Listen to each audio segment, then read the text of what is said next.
રખડતા શ્વાનના સર્વે મામલે શિક્ષણ વિભાગ ઢાંક પીછોડા કરતા હોવાના આરોપ। ધારાસભ્ય કિરીટ પટેલે વિડીયો બનાવી શિક્ષણ વિભાગના રદિયાને ખોટો ગણાવ્યો।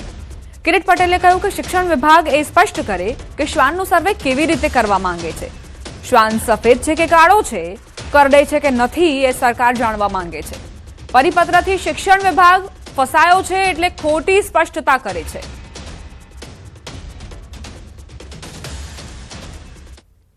કૂતરાના સર્વેની કામગીરી બાબતે જે રદિયો આપ્યો છે અને એમાં કહ્યું છે કે અમે શૈક્ષણિક કેમ્પસની અંદર શિક્ષકોને કૂતરાઓનો સર્વે કરવાની કામગીરી સોંપી છે, પરંતુ આ કૂતરાઓનો સર્વે કરવાની કામગીરી એટલે શું?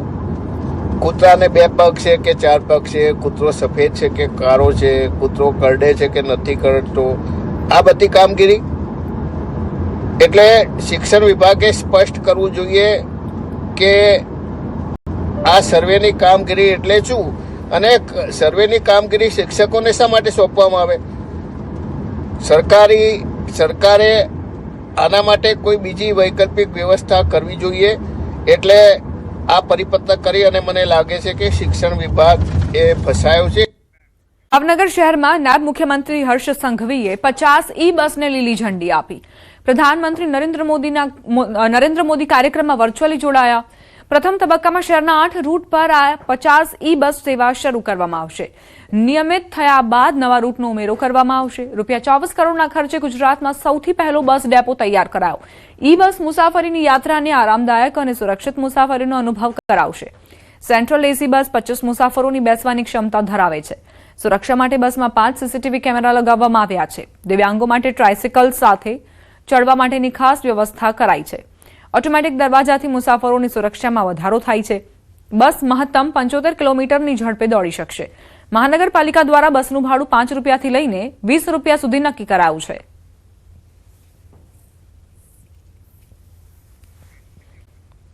આજના નરોડામાં નશાના કાળા કારોબારનો પર્દાફાશ થયો। ક્રાઇમ બ્રાન્ચની ટીમે 400 કિલોથી વધુનો ગાંજાનો જથ્થો જપ્ત કર્યો। ડુંગળીના જથ્થાની આડમાં ગાંજાની હેરાફેરી કરતી હોવાનો પર્દાફાશ। બોલેરોમાં બોક્સમાં છુપાવેલો કરોડોનો ગાંજો જપ્ત કર્યો। ત્યારે આરોપીની પૂછપરછમાં ખુલાસો થયો। આરોપીઓને આ ગાંજો પહોંચાડવા માટે ₹50,000 આપવાનું નક્કી થયું હતું। મહારાષ્ટ્રથી ગાંજો મોકલવામાં આવ્યો હતો। આરોપીઓની પૂછપરછમાં અનેક ખુલાસા થવાની શક્યતા છે।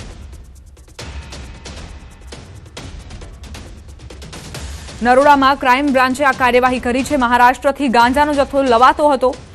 400 કિલોથી વધુનો આ ગાંજાનો જથ્થો તપાસ દરમિયાન મળી આવ્યો છે અને મહારાષ્ટ્રના 2 આરોપીની પણ ધરપકડ કરવામાં આવી છે। આ જે ભેજાબાજો હતા તેઓ ડુંગળીના બોક્સમાં ગાંજાનો જથ્થો લાવ્યા હતા। ડુંગળીના ઓથા હેઠળ છુપાયેલો 406 કિલો અને 350 ગ્રામ ગાંજાનો ગેરકાયદેસર જથ્થો કબજે કરેલો છે। આ વાહન સાથે 2 આરોપી જે સાથે એક વાહન ચાલક છે અને એને સાથેનો છે એ બંને વ્યક્તિઓની ધરપકડ કરવામાં આવેલી છે। શહેરમાં જાહેર રોડ પર ચેઇન સ્નેચિંગ કરવું 2 ચેઇન સ્નેચરોને ભારે પડ્યું।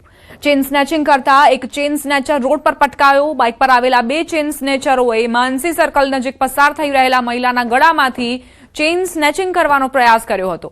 જો કે આ દરમિયાન મહિલા રોડ પર પટકાયા હતા। સાથે સાથે એક ચેઇન સ્નેચર પણ રોડ પર પટકાયો। બનાવ બાદ બૂમાબૂમ થતા આસપાસના લોકો એકઠા થયા અને આરોપીને ઝડપીને પોલીસને હવાલે કર્યો।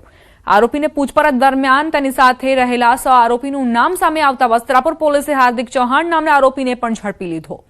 આ બંને આરોપીઓ બહેરામપુરાના રહેવાસી હોવાનું સામે આવ્યું અને બંનેની વિરુદ્ધ અગાઉ પણ 2 ચેઇન સ્નેચિંગના ગુના નોંધાઈ ચૂક્યા છે। પોલીસ પૂછપરછમાં સામે આવ્યું કે આરોપીઓને જ્યારે પણ પૈસાની જરૂરિયાત પડે ત્યારે તેઓ ચેઇન સ્નેચિંગના બનાવને અંજામ આપતા હતા। પિયુષભાઈ ચૌહાણ બંને રહે બહેરામપુરા અને બંનેનું જે આ ચેઇન સ્નેચિંગ કરવાનું કારણ છે એ કે પૈસાની બંનેને જરૂરિયાત હોય જેથી એણે આ ગુનો કરેલ છે। પૈસાની જરૂરિયાતને લીધે આ બનાવ બનેલ છે અને નશો કરે છે કે એ બાબતે હાલમાં તપાસ ચાલુ છે। તો આ તરફ શિક્ષણ જગતને શર્મસાર કરતી વધુ એક ઘટના। નડિયાદની પ્રાથમિક શાળાનો આચાર્ય મહિલા સાથે હોટલમાંથી ઝડપાયો। બાળકનું એલસી આપવા માટે માતાને હોટલમાં બોલાવી હતી। ઇન્ચાર્જ આચાર્ય કિરીટસિંહ ઝાલાએ મહિલાને જબરદસ્તી હોટલમાં બોલાવી બજરંગ દળના કાર્યકરોએ આચાર્ય અને મહિલા સાથે પકડ્યા. હોટેલમાંથી સ્કૂલના એલસીની આખી બુક મળી. પોલીસે સમગ્ર મામલે વધુ તપાસ હાથ ધરી છે.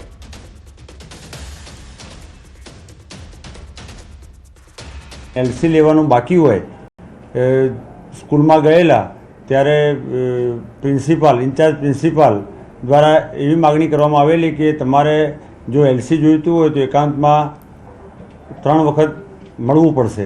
ત્યારબાદ ગઈકાલે હાથીજણ સર્કલ પાસે હોટલ રોયલ ઇનમાં બોલાવવામાં આવેલા અને તે દરમિયાન એમના ભાણેજ દ્વારા કંટ્રોલમાં કોલ કરી અત્રે લાવી એમની કાયદેસરની ફરિયાદ લેવામાં આવેલ છે. બનાસકાંઠામાં શિક્ષણ જગતને કલંકિત કરતી ઘટના બની છે, જ્યાં અમીરગઢ તાલુકાના ખજુરિયા પ્રાથમિક શાળાના શિક્ષક નશાની હાલતમાં ઝડપાયા. ગામના લોકોએ નશાખોર શિક્ષક રાજકુમારને શાળામાં રંગે હાથ પકડી પાડ્યો અને પોલીસને જાણ કરી. પોલીસે ઘટના સ્થળે પહોંચી વધુ કાર્યવાહી શરૂ કરી. આ સમગ્ર ઘટનાનો વિડીયો સામે આવતા કડક કાર્યવાહીની માંગ ઉઠી છે. શિક્ષાના ધામમાં જ્યાં વિદ્યાર્થીઓ ભવિષ્યના ઘડતર માટે આવતા હોય છે, ભણવા માટે આવતા હોય છે, અને શિક્ષક જે માતા પિતા પહેલા તેમનું સ્થાન શિક્ષકનું સ્થાન આવે છે, કારણ કે ભવિષ્યના ઘડતરમાં શિક્ષકનો સિંહ ફાળો હોય છે. એવામાં આ શિક્ષણ જગતને કલંકિત કરતી ઘટના બનાસકાંઠાથી સામે આવી. અમીરગઢ તાલુકાના ખજુરિયા પ્રાથમિક શાળાની અંદર આ શિક્ષક મળી આવે છે અને નશાની હાલતમાં આ શિક્ષક નશામાં ચૂર જોવા મળ્યો છે. ગામના લોકોએ નશાખોર શિક્ષકને રંગે હાથ ઝડપ્યો. પોલીસને પણ જાણકારી આપવામાં આવી. સવાલ અહીં એ કે આ શિક્ષકે ક્યાંથી દારૂનું સેવન કર્યું, ક્યાંથી આ માદક પદાર્થો લાવ્યો.